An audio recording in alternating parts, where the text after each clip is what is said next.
Good afternoon, Prime Minister Khan, Madam Minister, ladies and gentlemen. First of all, I'd like to say how wonderful it is to be here back in Islamabad. My last visit is in 2016, but I also had the pleasure of meeting Madam Minister in New York, as well as some other members of the cabinet in different places. So, after Ms. Dr. Nishtar's address, I think I have very little to add, I have to say. You were very complete, and it was all music to my ears. Sometimes I ask myself, I have a wonderful ambassador, and many of the cabinet members have wonderful ambassadors, and so probably my presence is not really necessary. But still, I think that's something, the launch of this Ehsaas financial inclusion strategy, and particularly the strong focus on the kifalat, is really a very good follow-up on the 2015 strategy, and it makes me very happy to see that this issue is getting once again really strong attention from the government. Financial inclusion was already said before, but sort of financial inclusion matters not because it's an end in itself. It's really because it's a means to create jobs.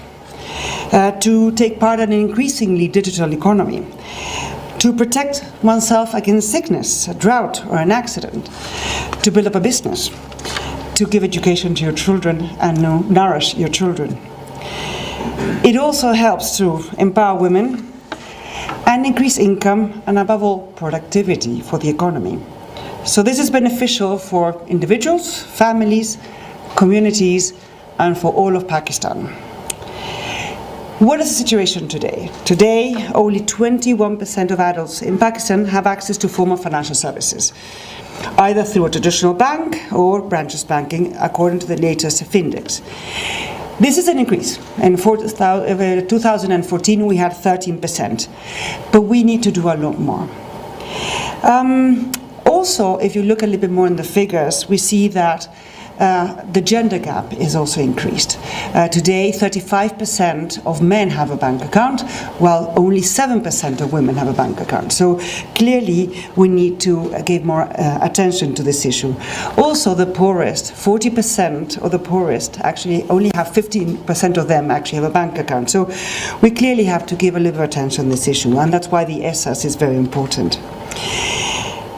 But more than a strategy, we need to now implement, and this is really very important. We are now all aware that technology holds really the strongest promise to make financial inclusion a reality. It will allow us to do this cheaper, faster, and above all, more customer-centric. Technology is putting customer needs at the center, and this would not only grow access of somebody having a bank account, but above all, it would actually increase the usage of the system. Today, we have a lot of people that do have a bank account or have a branches bank account, but don't really use it because it's not really catered to their needs. So this would be a very important issue, to be customer-centric. And this would be sometimes bank-led, and sometimes by new entrants coming from the e-commerce, and sometimes from service delivery systems. So the diversity of the type of financial institutions will be key going forward.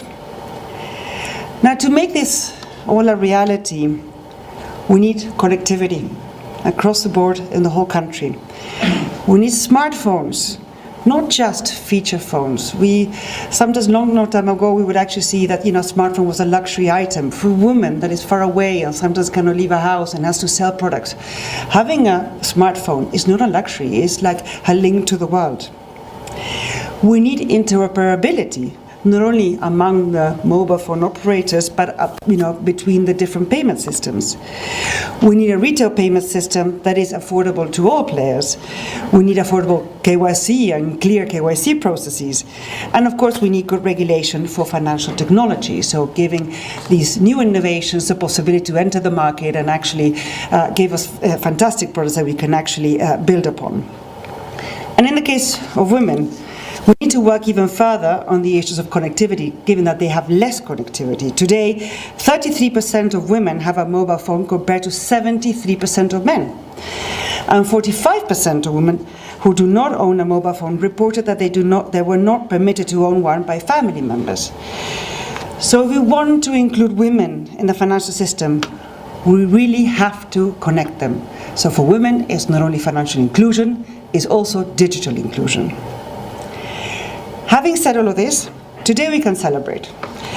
I am delighted to join the launch of the Ehsaas Financial Inclusion Strategy. This strategy aims to ensure that the vital poverty alleviation support that the Benazir Income Support Programme brings to over 6 million women also supports their own financial inclusion. Starting in 2020, all the beneficiaries will receive a regular bank account on which they can transact. As a tagline for this approach, and you also mentioned, is one woman, one bank account. I think is formidable. It is also pleasing to see an overall financial inclusion strategy for Ehsaas. The goals that you just mentioned of prioritising banking of informal workers, accelerating access to credit, and creating digital platforms to support access to nano loans are all extremely important. Let me congratulate Dr. Nishta on all her efforts. And when she mentions 10 months of procurement, I really know how hard it is to get the details. I mean, sometimes we speak about these big programs, but getting the details is really extremely important to get them right. But I do hope that she's aware that this is just the beginning. We have many more women to go. So we need to get creative, and we need to listen to women's needs, and we have to work together. And lastly, I'd like to thank the Prime Minister, who is here today, for showing his support for financial inclusion as a key priority for driving Pakistan's economic and social development.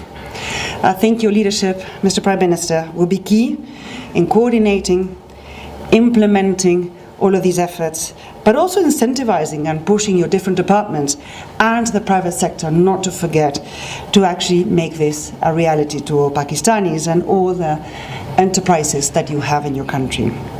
My partners, the World Bank, Gates Foundation, IMF, and many others are here ready, and the UN system, of course, prepared and ready to help you and support you in this very exciting road that we hope that will not take too long. I thank you very much, and I commend you for your efforts.